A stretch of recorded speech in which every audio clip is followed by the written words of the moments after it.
Good afternoon, everybody. This is the talk that we've been most concerned about, shall we say, terrorism, because we found it initially very hard to find anyone who wanted to speak about design and terrorism. Designers and architects generally are optimistic people, and they want to do positive things for the world, and terrorism is a kind of, well, it's a form of warfare. So the discussion is about how can the architecture and design of our cities and other spaces thwart the terrorists? Does architecture make it easier for people to attack? And how can we all work together to minimize the impact? Our first speaker is Winnie Maas. I think the main terrorism in my practice is an issue which extends the normal safety elements that we need to deal with. Just making the skyline in Seoul 1 kilometer long stretch, and then the desire to make a park safe 24/7. It has led to, I think for me, the first and biggest war room I've ever made in my life, with 25 security people every night, with cameras on every spot, with sensors on every spot. And then in Rotterdam, we came up with these stairs, which was on one of the prime spots of considered terrorism. So to suggest there a public stairs was like a no-go. So how to deal with that? And it mirrors maybe my Korean situation, where a double strategy has followed. One, yes, go on with working in these kind of areas and make it public. Yes, make the public aware of it, that it could happen on that spots. And secondly, by having a lot of technology. The project costed twice as much because of all the personnel and all the technical and all the physical elements that I needed to do, but the awareness and the love to work on it and to find, even with those measurements, that this space, one of the most beautiful spaces in Rotterdam, should be a livable space where you come together. I could experience up to the detail the consequences of, say, our current, say, European situation, and somehow to deal with that. Is that good? Is that bad? I think I can only show and express it in your debate that that's what we are doing for it. I only wanted to make you aware of this double policy. Yes, defend and love. Tinus, if you could tell us about the work that you're doing in Eindhoven. I'm working for the local government and also for the Dutch Institute, Technology, Safety and Security. I used to organize very big events with 100,000 people there, and we always had to look at the love side of all the people and the safety of all the people. If you have a lot of people together and they watch after each other, then you will get more energy out of the group and more safety within the group. Things that we do, that I actually do now, is I work on the Stratum Zend, which is a big pub street in Eindhoven. And we try to influence the behavior of people using light. So we are sure that light can influence the behavior of people. We are starting to use smell to see how we can influence the behavior of people. And we have a lot of sensors on the street.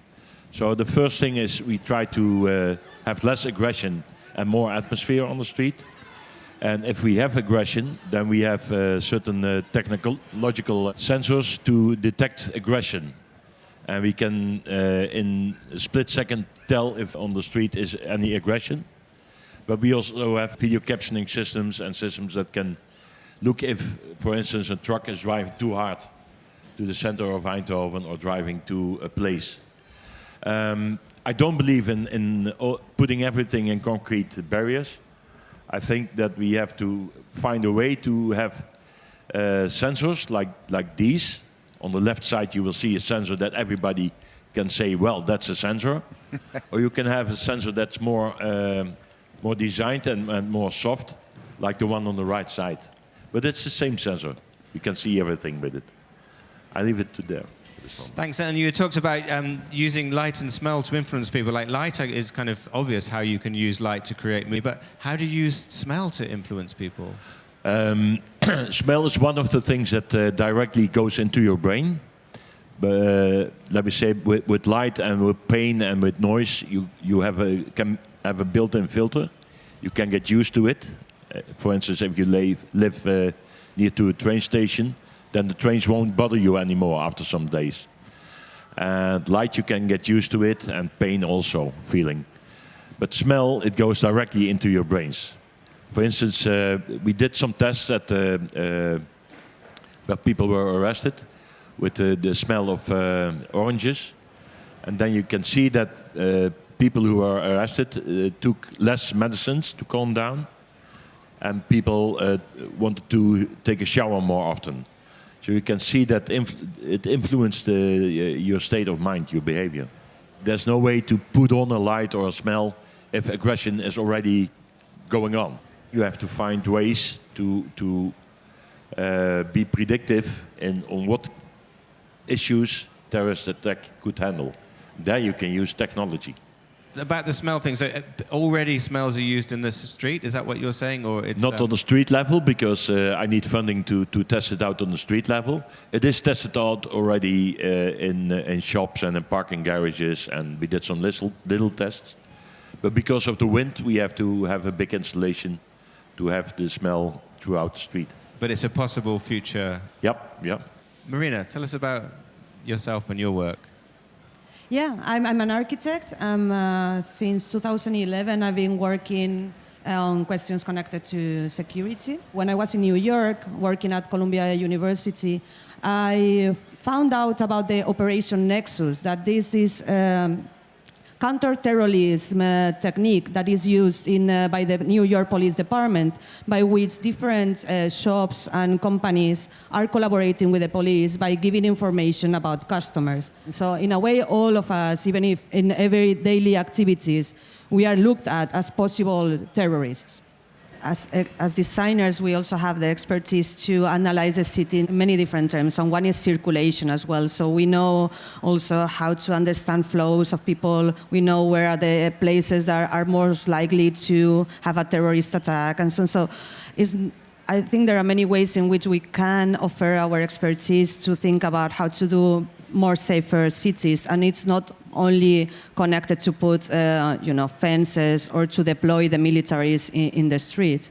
Although, if we are clear, I see from the point of view of the different spaces, the Netherlands has been quite hasn't deployed the military forces in the streets, whereas other European countries have done. In France, there has been this state of exception for a long time, and it is already normal to see military presence in the streets, something that maybe is not yet happening in the Netherlands. And when every time that there is a terrorist attack, it's this call also for more security. So in Barcelona, everyone was asking why we don't have these concrete blocks in the street, in the Ramblas, to avoid cars to go through. And it triggers a lot of questions. At the end, some people, they want to be reassured that when they go shopping and they go to a Christmas market, they want to be able to feel safe. So I'm not claiming that the designers should not engage at all. I think in a way we also have to provide some means, even sometimes a rhetoric, but to create the perception of security. And in a way, the aim of the terrorist is a psychological aim, is to make people feel terror. But Titus, before the talk, you said actually we're safer now than we have been for a very long time. So tell us about that. These years are more safe than the 1980s, 1990s. Yeah. That's for sure. So I think it's a big psychological thing to think that we are in a difficult environment. It's more safe, but the things that happen come to our place very, very fast with the social media and everything. So if everybody is calling for more security, then you have to look at the other side. It will cost you privacy. It will cost you the way of your living. And I think designers can make a point in pointing out where privacy is absolutely necessary and where safety and security is necessary. Because that discussion isn't done by the police or isn't done by the governments. And do we want to give up on our privacy? Intelligence services can look at all the messages you send it, text message, your computer and everything. Do we want to do that? Or do we want accuracy in profiling and knowing where maybe some safety issues occur, and then try to act on that one. I've the impression that most terrorist attacks really in the last years have not been executed with a lot of intelligence. That is quite amazing. So we can be really happy. And at the same time, we can be really happy about what you said, that there is actually not so many terrorist attacks. Really not. And our standards of security are steadily going up. And to give just a different example is how the way we care about children. And again, architecture. Last week I spent in Utrecht, and it's beautiful. You have all these huge parts of the cities are just a pedestrian zone. This would be perfect for children to play on the street. And that was as well one of the purposes it was done, not just to make the street silent. And I was there for a week and I didn't see a single children playing on the streets. And then you see, there's been done so much effort, and I cannot even say something has been done wrong architecturally. It was already too late. Everywhere in Germany and everywhere, people decided, hey, let's turn streets into pedestrian zones that kids can play.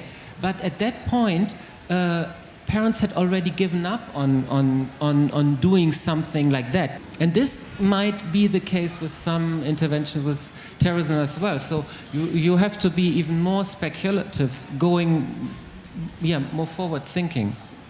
So another question I'd like to ask everyone is, to what extent is technology the solution? Because there's the physical, and of course the physical, it means it's visible.